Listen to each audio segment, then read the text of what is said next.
I'm a person who's hard, a little too hard on himself. I'd set the most ridiculous goals and beat myself up every day about not achieving them. This has now become my default setting that if left to nature and without a system, I'd overwhelm myself and remain stressed while feeling like a failure 99% of the time. But I found a way out. Accepting that growth is hardly linear and focusing on my own journey while keeping 4 important points in mind changed the way I view things. My fellow overambitious friends, we can finally regain our peace of mind. But first, a quick message. Hey, I'm glad you found this video. This is the second video in a series I started recently where I talk about my life and my experiences and kind of share them in hopes that it might help someone else out. Mostly I talk about the seemingly negative things, hardships, struggles with depression and things of that sort, because we can only talk about the good stuff, right? So if you're into that kind of content, don't forget to subscribe to the channel and turn on the notification. Let's get back to the video. As a pretty overambitious person, I have to admit that it has sucked up a lot of joy, fun, and peace from my life over the years. And the cycle is usually the same and very much uncontested. I set a lot of goals, very far-reaching goals. I move mountains to meet them, and sometimes I meet them, other times I don't. When I meet them, I do not even take a moment to celebrate. I'm like, yeah, let's move on to the next thing. And when I do not meet them, then I break myself down and talk about how much of a failure I have become. In both cases, however, the outcomes turn out to be the same. I get depressed by how little I think I am achieving, or how I am either not growing or not growing at the pace I want to grow at. So one day, I decided to take a step back and actually figure out what growth means to me and actually evaluate my progress thus far. Now, the 4 points you're about to listen to are a combination of everything that I thought about that day, and you should stick around for the fourth one because that is really where it all comes together. So let's dive right in. The first point is growth in itself is somewhat innate. And while this may sound somewhat ridiculous, when you really think about it, every human, irrespective of whether you are actively putting in effort to do so, is growing. By default, every day you sleep and you wake up the next day and you are not the same person. Things are changing around you, things are changing within you. The point is you're growing. Now, it is left for us as individuals to take conscious steps to channel our growth along the lines of things that we're interested in. You want to become a lawyer, then you have to grow along those lines. You want to become a doctor, you do that. Whatever you want to become, then you have to now actively take steps to achieve whatever goal you have set in that direction. But the underlying fact remains that even without doing anything as an individual, you are growing. And that provides some context as to how we should view growth in itself. The second point is that life in itself is in stages. So when I was younger, I set a goal. I think I was like 14 or 15 then, and I set a goal to retire at the age of 35. I remember telling my mom, and she responded with an outburst of laughter. Today, today it's like it feels like. Then it felt like a rather ridiculous goal, but I set my mind to it, and I have been doing things to achieve it. But the point I eventually came to realize is that in reality, life is in stages. Because for the most part, I have tried to fast track my life by doing things way ahead of the time when I should have done them. And that has worked out in many ways. However, there are side effects to those actions. Life is meant to be in stages. And for the most part, whatever stage you're in right now, in some way or sense can prepare you for the next. I wouldn't say it is meant to, but I would say can prepare you for the next. Which means that if you as an individual are jumping stages or are not focused enough to extract whatever key is there for you in this current stage of life, when you get to the next stage of life, or if you find some way to eventually make it there, for the most part, you will get there unprepared.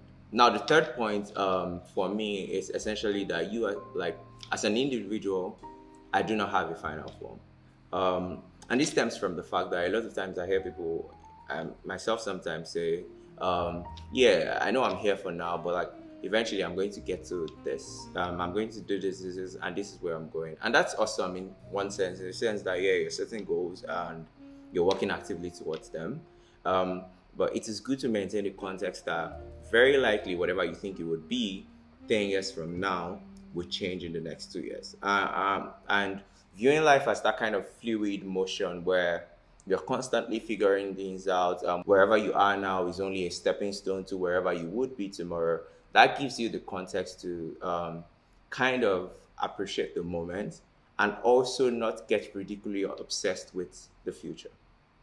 It makes you more open to embracing experiences that are before you now, which in some way will open up opportunities for the future. So you do not have a final form that you need to stay fixated upon and say, oh, I mean, it depends on who you would ask, but I don't think that you have a destiny in some sense that you have to rigidly pursue. So for the most part, as an individual, you will continue to experience more things, you will continue to learn more things, and your ambition, your desires would evolve as a product of those things, right? So, and that brings us to the fourth and final point I want to make with this video, and it is the fact that growth in itself is hardly linear. Growth in itself looks different for everyone, and that's okay. Growth for me may look one way, and while you may exist in the same industry or space or whatever that I exist in, growth for you could look a different way, and that's okay. And this analogy kind of stuck with me from thinking about plants, right? When you think about the fact that you would judge the productivity or the reproductiveness of a plant by fruits in many cases. So if the metric by which you're judging growth in a plant is bearing fruits, you would realize that a number of plants will fall short. For example, we have yams, and we all know that yams bear their fruit beneath the ground or whatever we'll call that they produce.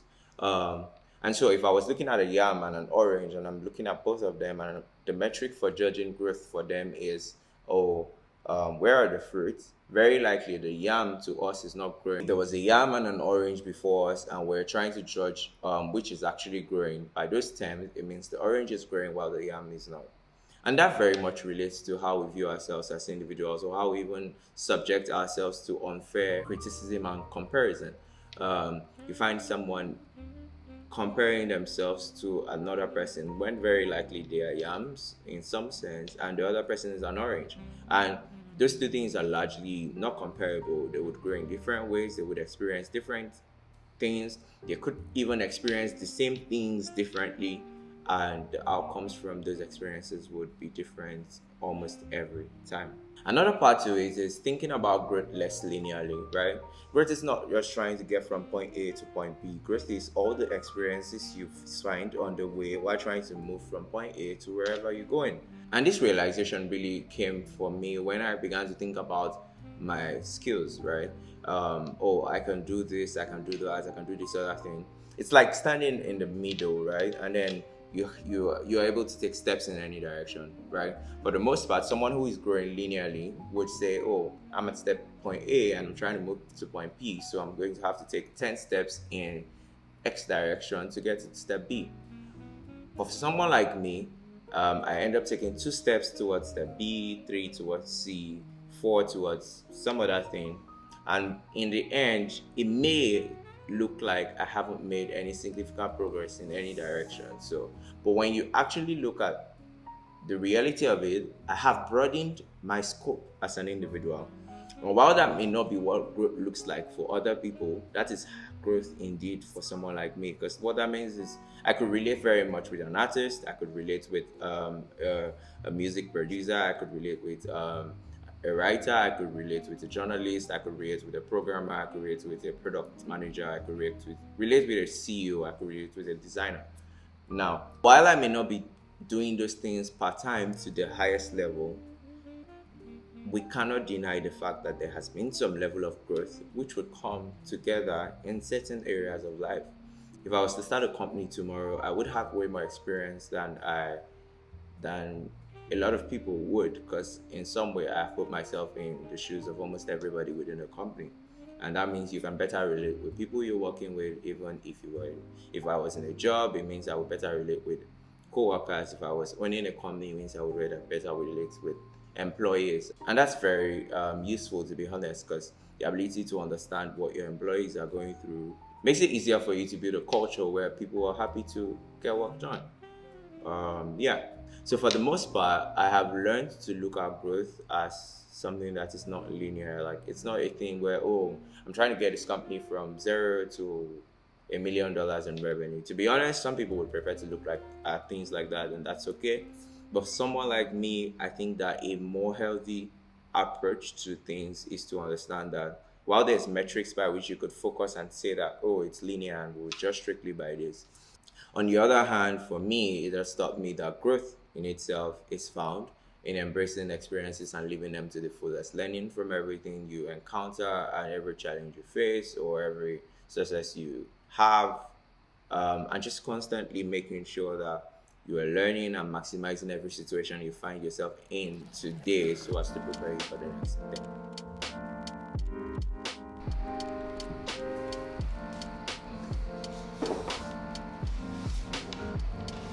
Alright guys, I hope you enjoyed watching this video, and in some way I have been able to share some points from my life that would be applicable to yours and yeah, of value. If you did, please don't forget to like this video, share it with friends, and subscribe to the channel if you haven't. I'll see you in the next one.